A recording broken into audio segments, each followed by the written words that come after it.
Okay तो मैंने इसको कुछ ऐसे समझाया था ना, जैसे आप लोग घर में अपने मतलब खेत वेतों में सिंचाई करते होंगे तो आप लोग देखते होंगे कि अगर बड़ा वाला पाइप लेते हैं ना तो जो पानी का प्रेशर होता है वो हल्का हो जाता है।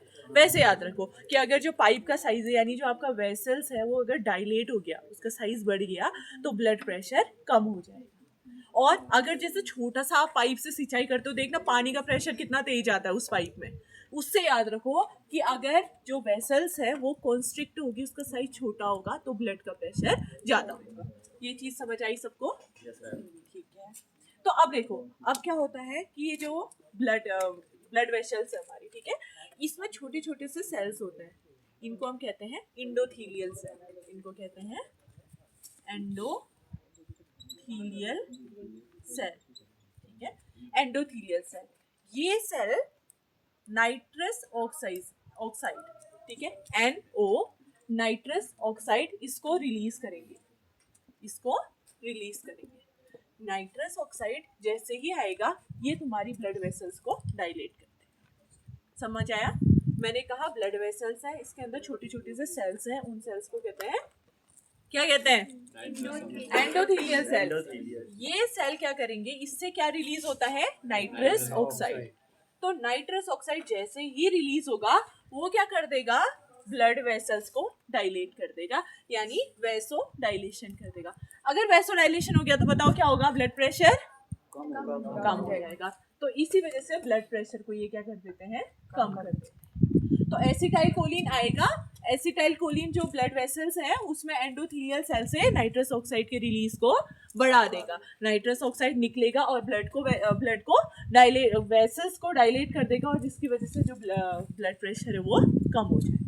ठीक है, तो आपको समझ आ गया कि एसिटाइलकोलिन ने किस किस ऑर्गन में क्या क्या काम किया? आया समझ में? किसी को इसमें कोई कंफ्यूजन है?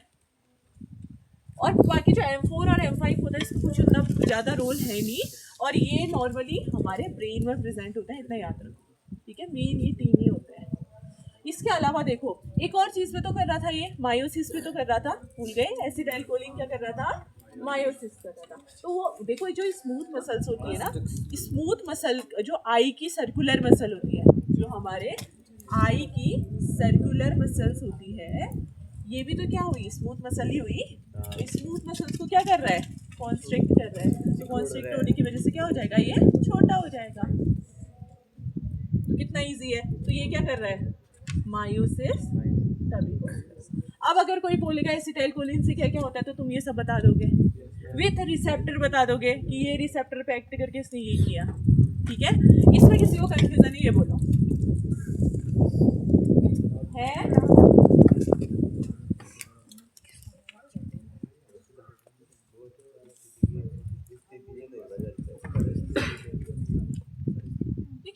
गुनगुन कभी चुप क्यों नहीं होती है? बोलने का मौका भी मिलता है तुमको, फिर भी बोलना होता है बीच में। अब हंसेंगे।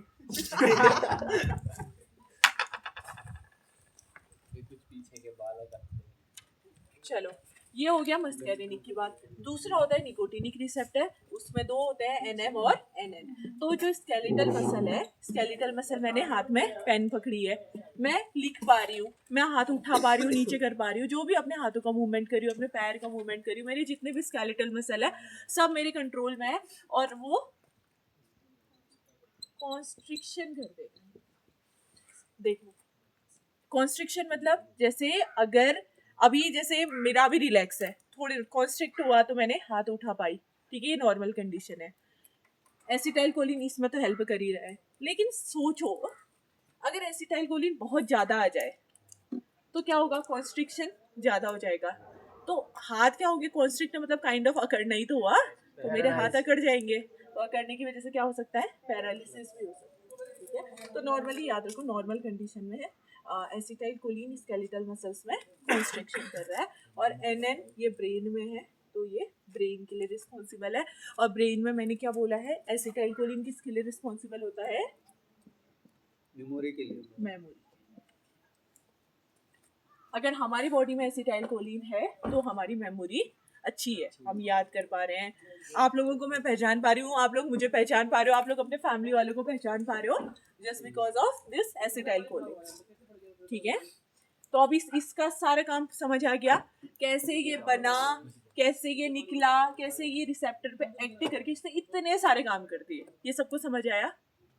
ठीक, अब ये नॉर्मल कंडीशन है। अब मैं चाहती हूँ कि एसिटाइलकोलिन बढ़ जाए।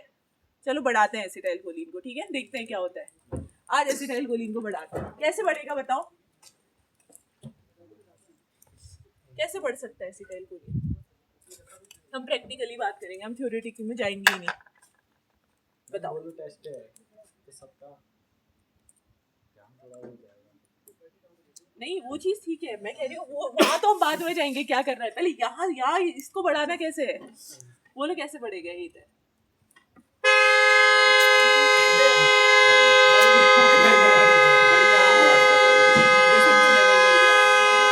मेरी आवाज आ रही है? आ रही है ना? क्या आ रही है? अब आ रही है। अब आ रही है। अब देखो एसिटाइलकोलिन को बढ़ाते हैं, ठीक है।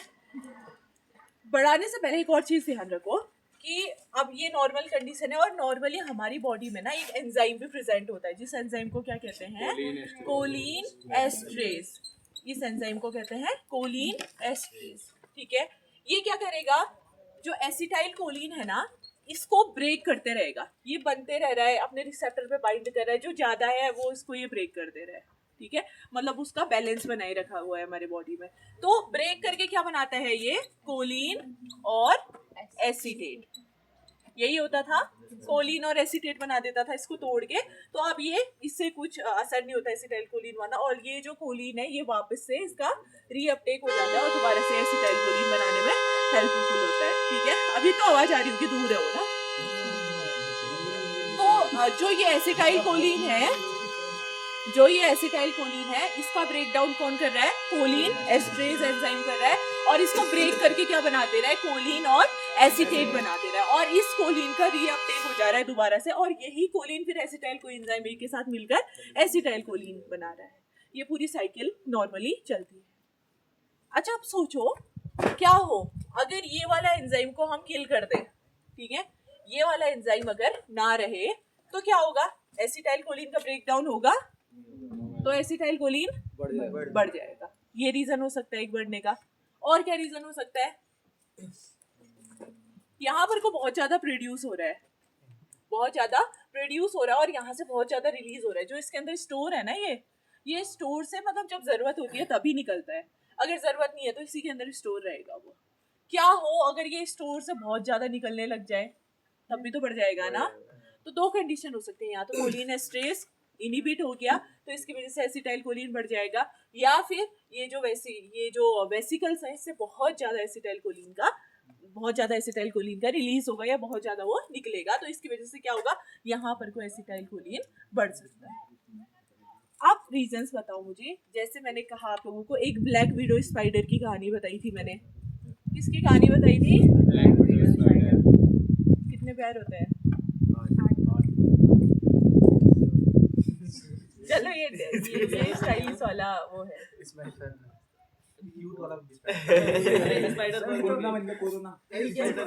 ये है एक स्पाइडर और इसका नाम है क्या, ब्लैक विडो स्पाइडर।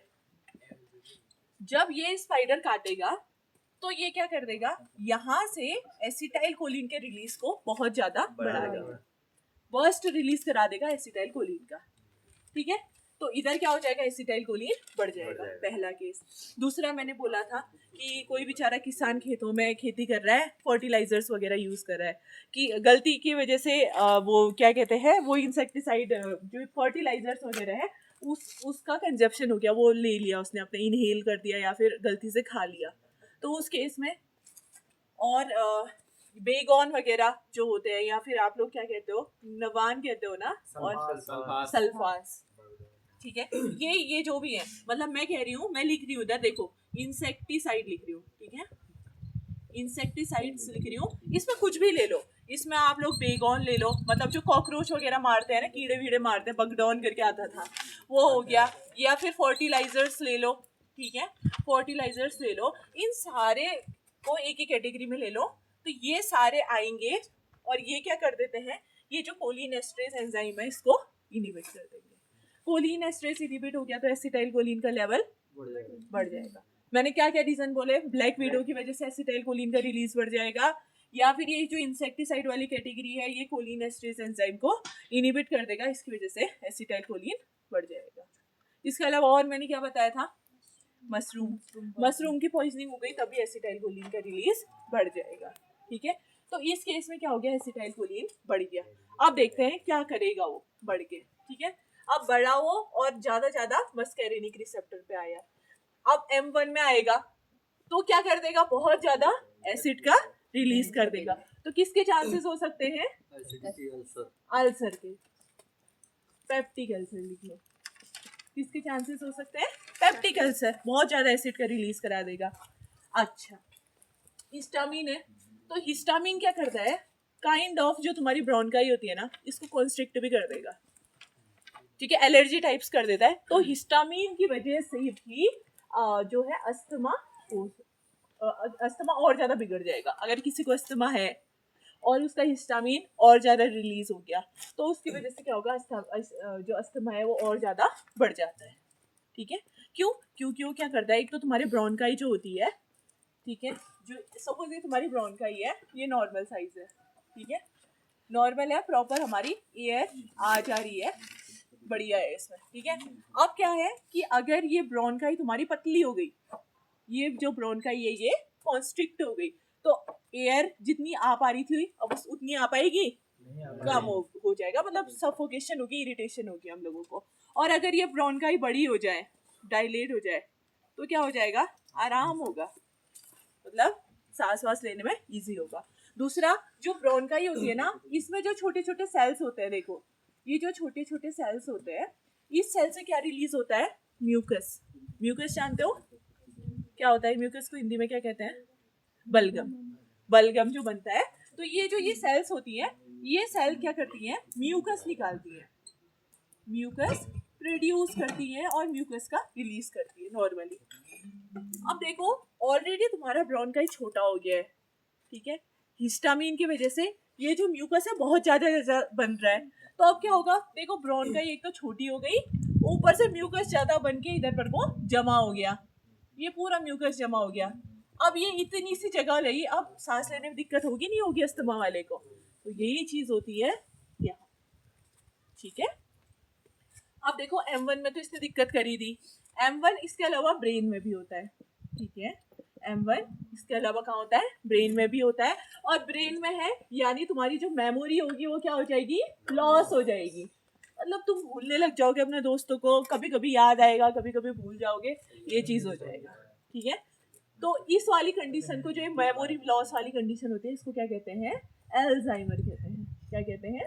एल्जाइमर कहते हैं। ठीक है, अब जो M2 है, अब देखो एसिटाइलकोलिन बहुत ज्यादा बढ़ गया, तो वो M2 से कहाँ अफेक्ट करेगा? हार्ट में, और हार्ट में तुम्हारे हार्ट रेट को क्या कर देगा? डाउन कर देगा।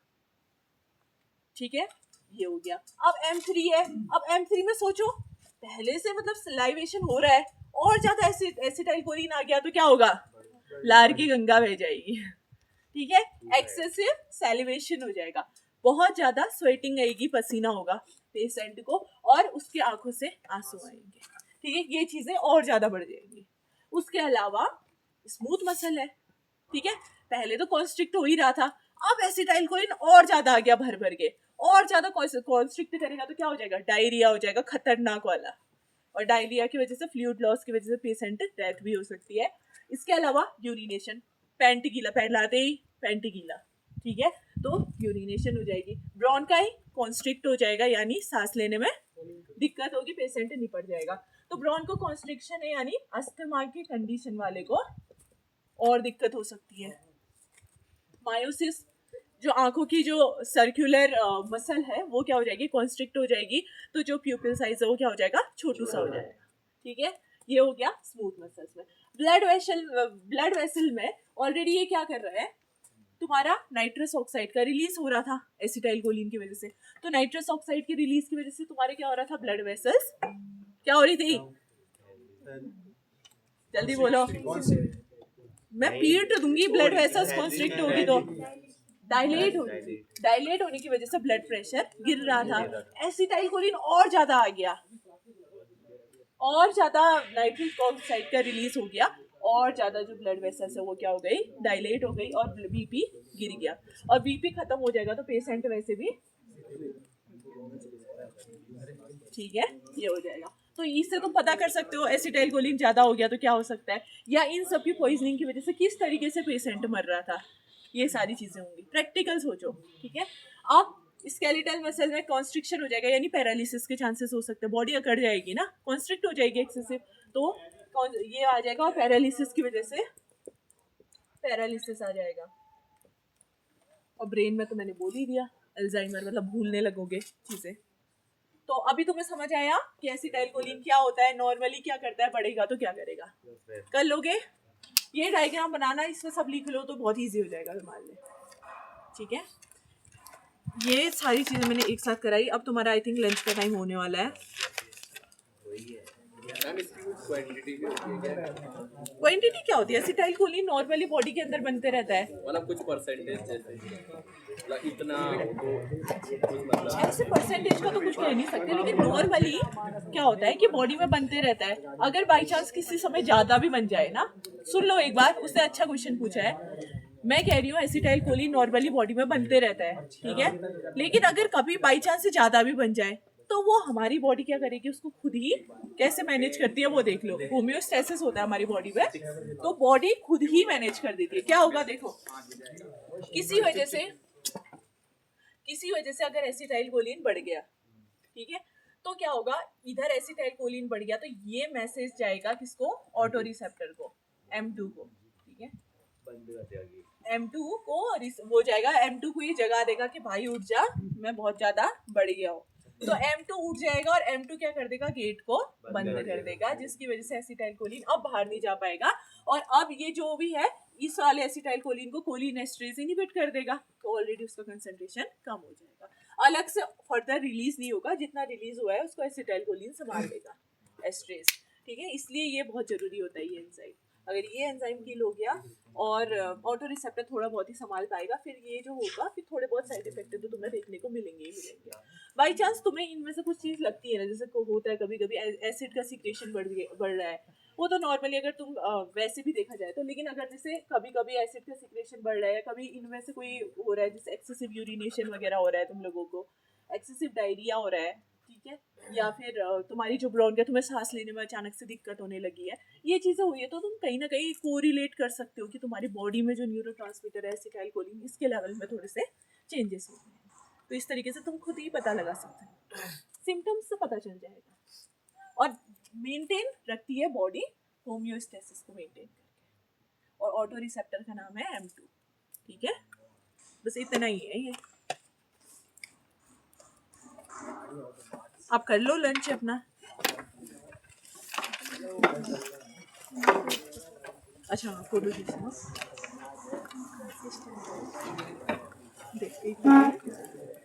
अभी जैसे मैंने वही होता है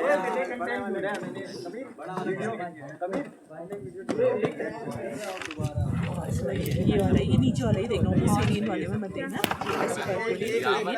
एसिटाइलकोलिन बन जाता है ना, एसिटाइलकोलिन ये नहीं है, बस ये मैं भी बंद कर दूं। ये नहीं है।